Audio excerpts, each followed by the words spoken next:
Good morning. This is Dr. Tom Peters, and I am a research psychologist in Southern California. My specializations are industrial organizational psychology and clinical psychology. I've been in psychology for many decades, and I would like to talk about depression and suicide today.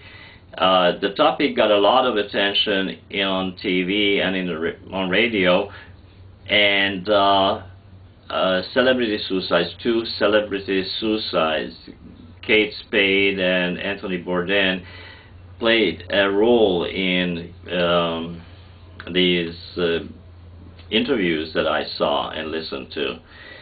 However, I noticed that there are missing gaps, and I would like the viewer to have a complete understanding of depression and the suicide, as we have to deal with it in every community. So I would recommend this video to the general public because we have increased responsibilities in helping others cope with depression, and also doctoral level students, because I will apply Gestalt theory to the concept of depression. And I would say this is going to be interesting for doctoral level students. Well, when celebrities and journalists talk about depression, they talk about primarily the diagnostic criteria, such as changes in the mood, sadness, and feeling alone. And also they talk about support, such as reaching out to suicide prevention hotlines, calling them, and also friends being there for one another. However, what's missing is the complexity of the entire mood disorder. Depression is in the mood disorder cluster within the DSM-4, Diagnostic and Statistical Manual 5, which is what we currently use. And as a mood disorder, it has several components. So I would like to illustrate with this globe. This is a globe that consists of different parts, hemispheres, very tiny hemispheres, as you can tell, but all of them together form a globe. And I would like the viewer to think about depression the same way. There is marked change in the mood of every depressed person, or diminished interest in pleasurable activities, and we know that, and you probably know this already. You can Google the diagnostic criteria of a major depressive episode on the internet, and it will come up. There are 9 important parts, and 5 have to be identified in order to give that diagnosis. I would not recommend self-diagnosis, and if you are not trained in it, please don't try to diagnose somebody else based on that, but the information is available, so if you are a student, you can just enter it in Google search and it will come up. What is not emphasized within that framework is that it has 3 parts, basically: the mood or emotions, activity level through energy and sleep. You consider this. There is a change, in some cases, there is a change in the sleep pattern, and there is a change in the energy level. They might feel fatigue more than they usually do. Now, when you consider that, is that person who did not get enough sleep or woke up, tired and feels fatigue, is that person going to be able to run the triathlon or do any activities that they used to enjoy? No, it's not. So the behavioral component is relevant, but it's not emphasized in the diagnostic criteria as much as it will be emphasized during treatment.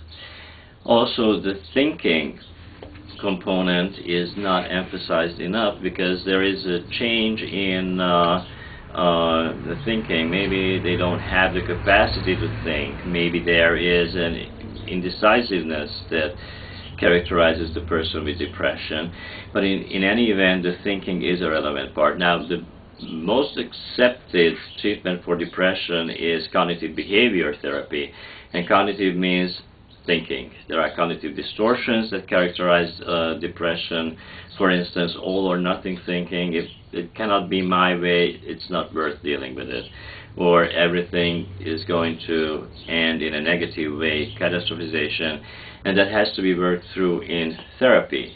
However, it is usually associated with behavioral changes. So if we had negative experiences, we have to get out in the community and turn it around by communicating with others. So in that regard, a depressed person does rely on the environment and environmental support and the community. Also, as friends, we have to be there for those whom we care about. And in this day and age, even more so than 10, 15 years ago. Most countries emphasize recovery in the least restrictive environment. This means that depressed people can get services at community-based clinics, and they are encouraged to participate in community-based programs, such as a gym class. However, most countries, most developed countries, closed their locked units. Italy closed their locked units in 2015. Australia closed it much sooner. Hungary closed it about 10 years ago. So there are limited resources available for depressed people, and being there as a friend is extremely relevant for the recovery from depression. However, we have to know our limitations, and the limitations might come from the etiology of depression. How did it start? What are the causes? And we know that changes in interaction with others can lead to depression. For instance, I get a new job 300 miles away. I'm not going to be able to socialize with my friends. It can lead to depression because I'm kind of displaced. Also, there could be a neurotransmitter imbalance in the brain. The level of serotonin can change, and that can lead to depression. Also, the structure of the brain can change in as much as the hippocampus, which is one brain structure, can shrink. And when it starts shrinking, it does not respond to treatment. Shrinking means that the number of cells die within that brain structure. I had two friends, one of them passed away already, who received electroshock therapy for depression that helped them. So in severe cases, just talk therapy and being there as a friend might not be enough. They needed that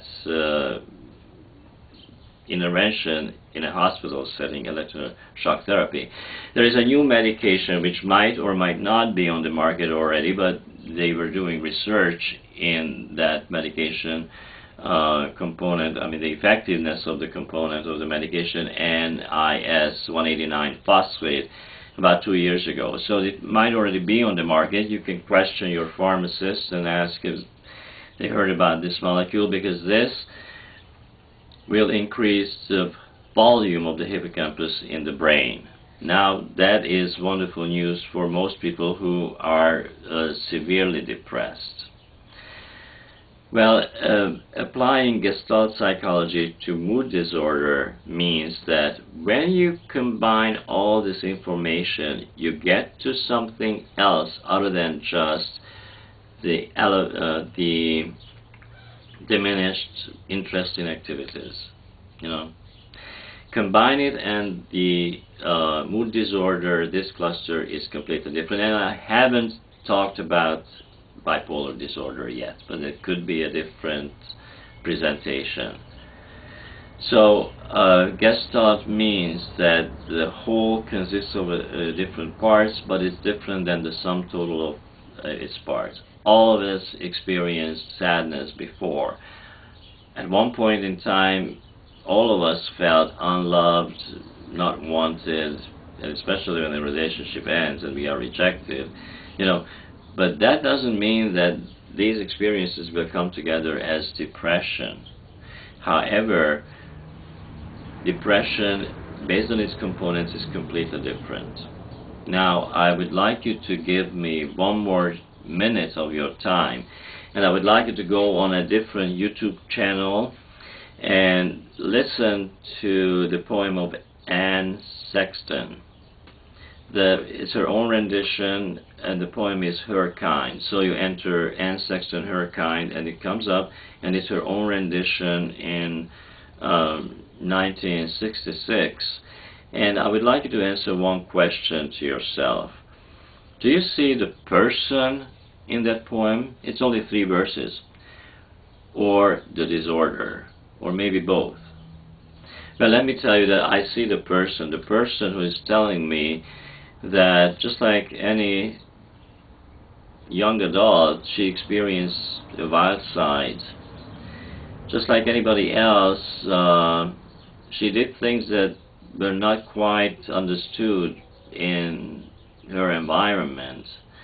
And just like anybody else, she did things that were kind of average and ordinary experiences that might have been painful, and that person was her kind, and she was ready to not ashamed to die. So the depression is there. I'm just not sure that those who analyze this poem might read too much into it about the disorder.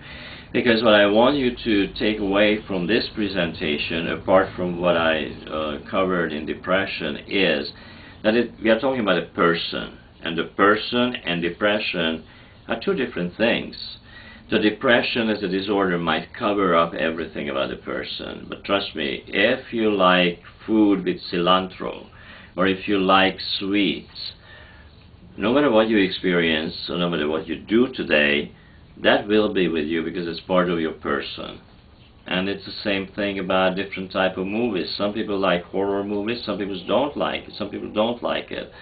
And that's part of your personality, what you talk about, what do you want to talk about with your friends, what do you do, play golf together, maybe something else.